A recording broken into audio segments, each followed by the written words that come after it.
Accounts মেন্টরের পক্ষ থেকে সকলকে স্বাগতম। আজকে আমরা দেখব নবম দশম শ্রেণীর হিসেব বিজ্ঞান বইয়ের নবম অধ্যায় রেওমিল।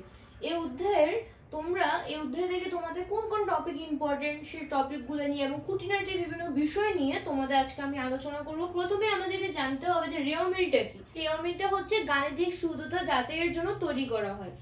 এখন আমরা যখন একটা প্রতিষ্ঠানের যখন আমরা আর্থিক অবস্থা বের করি বা আমরা লাভ ক্ষতি, একটা প্রতিষ্ঠানের লাভ ক্ষতি বা আর্থিক অবস্থা বের করার জন্য আমরা যে আর্থিক বিবরণী তৈরি করব, মানে বছরের শেষে যে আমরা আর্থিক বিবরণী তৈরি করব, তার আগে আমাদের কি করতে হবে, তার পূর্বে আমাদেরকে এই যে আমরা হিসাবগুলো লিপিবদ্ধ করছি সেই হিসাব কি আসলে শুদ্ধ হয়েছে কিনা সেটার গাণিতিক শুদ্ধতা আমাদেরকে যাচাই করতে হবে।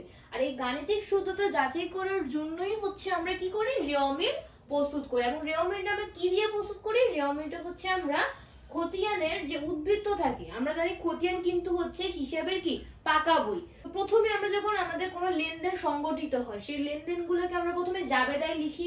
জাবেদা লিখার পর জাবেদার উদ্বৃত্তগুলোতেই আমরা হচ্ছে খতিয়ান তৈরি করি। তো খতিয়ান থেকে পরবর্তীতে খতিয়ানের উদ্বৃত্তগুলো নিয়ে আমরা রেওমিল প্রস্তুত করি। ঠিক আছে, এখন এই খতিয়ানের উদ্বৃত্ত দিয়ে আমরা কি তৈরি করি, রেওমিল প্রস্তুত করি। এখন আমাদের এই অধ্যায় থেকে তোমাদের কোন কোন টপিকগুলো ইম্পর্টেন্ট সেগুলো আমরা দেখব। প্রথমে হচ্ছে রেওমিলে আসবে না এমন দফার মোট পরিমাণ তোমাদেরকে বলতে পারে বের করো ক নং প্রশ্নে, অথবা বলবে যে সমন্বিত ক্রয় অথবা বিক্রিত পণ্যের ব্যয় নির্ণয় করো, অথবা বলতে পারে যে মূলধন জাতীয় প্রাপ্তির পরিমাণ বের করো।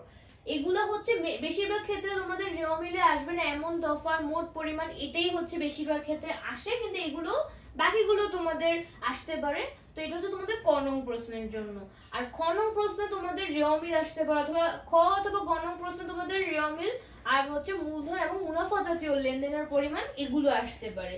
তো বলতে পারে, যেমন বলতে পারে যে মুনাফা জাতীয় আয় এবং ব্যয়ের পরিমাণ বের করো, অথবা বলতে পারে যে মূলধন জাতীয় আয় ও মুনাফা জাতীয় আয়ের পরিমাণ বের করো। এভাবে করে তোমাদের মূলধন মুনাফা জাতীয় লেনদেনের পরিমাণ এবং রেওমিল তো অবশ্যই আসবে, যেটা তোমাদের খ এবং গ নং প্রশ্নে আসবে।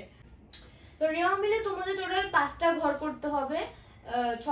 5টার মধ্যে প্রথমটা হচ্ছে তোমাদের ক্রমিক নঙের জন্য দিতে হবে, দ্বিতীয়টা হচ্ছে বিবরণের জন্য, 3 নম্বর ঘরটা হচ্ছে তোমার খতিয়ান পৃষ্ঠার জন্য, এবং তারপরে বাকি দুটো হচ্ছে ডেবিট এবং ক্রেডিটের জন্য। তো তোমাদের রেওমিলের ডেবিট পাশে হচ্ছে যাবতীয় সম্পদ, তারপর হচ্ছে ব্যয় বা খরচ, তারপর উত্তোলন, তারপর হচ্ছে বিক্রয় ফেরত। আমরা জানি বিক্রয় ফেরতের মাধ্যমে হচ্ছে তো আমাদের যে প্রতিষ্ঠানের যে আয় থাকে সেই আয় হচ্ছে হ্রাস পায়, আর আয় যদি হ্রাস পায় তাহলে কি হয়, ডেবিট। তাহলে বিক্রয় ফেরত ডেবিট পাশে বসাতে হবে।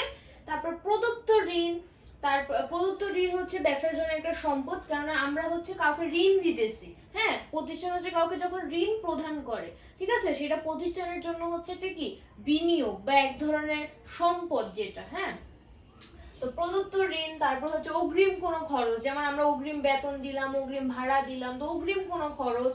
তারপরে প্রাপ্য আয়, যেমন আমাদের কোনো আয় যদি বকেয়া থাকে, যেমন হয়তো বিনিয়োগের সুদ, বা হতে পারে সেটা ব্যাংক জমার সুদ, হতে পারে সেটা ভাড়া। হ্যাঁ, তো আমাদের এটা হচ্ছে তো আমাদের কমিশন, ঠিক আছে, প্রাপ্য কমিশন। তো এই জিনিসগুলো, এই যে আয়গুলো যদি বকেয়া থাকে সেটাকে আমরা বলি প্রাপ্য আয়। তো প্রাপ্য আয়টা হচ্ছে প্রতিষ্ঠানের জন্য কি একটা সম্পদ, তো সেই জন্য আমাদের এগুলো হচ্ছে ডেবিট পাশে বসবে, মানে রেওমিলের ডেবিট পাশে এই বিষয়গুলো বসবে। আর ক্রেডিট পাশে হচ্ছে যাবতীয় দায়, যেমন পাওনাদার, তারপরে ব্যাংক ঋণ, তারপরে এই যে দায়গুলো, হ্যাঁ, যে কোনো বকেয়া খরচ, তারপরে আয়, তারপর হচ্ছে মূলধন, তারপর হচ্ছে ক্রয় ফেরত, ঠিক আছে, তারপর হচ্ছে অনুপার্জিত আয়। অগ্রিম যে আয়টা হয়েছে আমাদের, এটা হলো অনুপার্জিত আয়, যেটা একটা দায় আমাদের জন্য বেসিক্যালি। তো সকল প্রকার সঞ্চিতি কোথায় বসাতে হবে, ক্রেডিট পাশে বসাতে হবে। তারপরে হচ্ছে রেওমিলে যেসব দফাগুলা আসবে না, তো রেওমিলে হচ্ছে সমাপনী মজুত পণ্য আসবে না, প্রারম্ভিক মজুত পণ্য আসবে। যদি তোমাদের প্রশ্নে যদি সমন্বিত ক্রয় না থাকে, অর্থাৎ তোমাদের যে প্রশ্ন, হ্যাঁ, তোমাদের প্রশ্নে যদি সমন্বিত ক্রয় থাকে, সমন্বিত ক্রয় হচ্ছে যে এই সমন্বিত ক্রয়টা কিভাবে বের করা জানো, সমন্বিত ক্রয়টা হচ্ছে প্রারম্ভিক মজুত পণ্যের সাথে ক্রয় যোগ করে সমাপনী মজুত পণ্য বিয়োগ করে বের করে। যার কারণে তোমাদের প্রশ্নে যদি সমন্বিত ক্রয় দেওয়া থাকে তাহলে তোমাদের যদি দেওয়া থাকে তাহলে তোমার সমাপনী মজুত পণ্য লিখতে হবে, কিন্তু প্রারম্ভিক মজুত পণ্য তখন আর আসবে না। তোমাদের প্রশ্নে যদি সমন্বিত ক্রয় না থাকে সেই ক্ষেত্রে তোমাদের সমাপনী মজুত পণ্য রেওয়া মিলে আসবে না, মানে যে রেওয়া মিলে তুমি প্রস্তুত করবে সেই রেওয়া মিলে তুমি সমাপনী মজুত পণ্য লিখবে না, তাহলে সমাপনী মজুত পণ্য আসবে না, কিন্তু প্রারম্ভিক মজুত পণ্য আসবে। তারপরে হচ্ছে চলতি সম্পদ। চলতি সম্পদ যেমন নগদ, দেনাদার, ব্যাংক জমা, তারপরে চলতি দায় যেমন পাওনাদার, এগুলোর প্রারম্ভিক উদ্বৃত্ত আসবে না। এক এক মানে হচ্ছে জানুয়ারির 1 তারিখ, হ্যাঁ। তারপরে মনে করো সাল থাকতে পারে 2024, বললো যে 1/1 নগদের পাশে ব্র্যাকেট দিয়ে লিখলো যে 1/1/2024, ঠিক আছে, মানে 1/1 মানে হচ্ছে 2024 জানুয়ারির 1 তারিখ।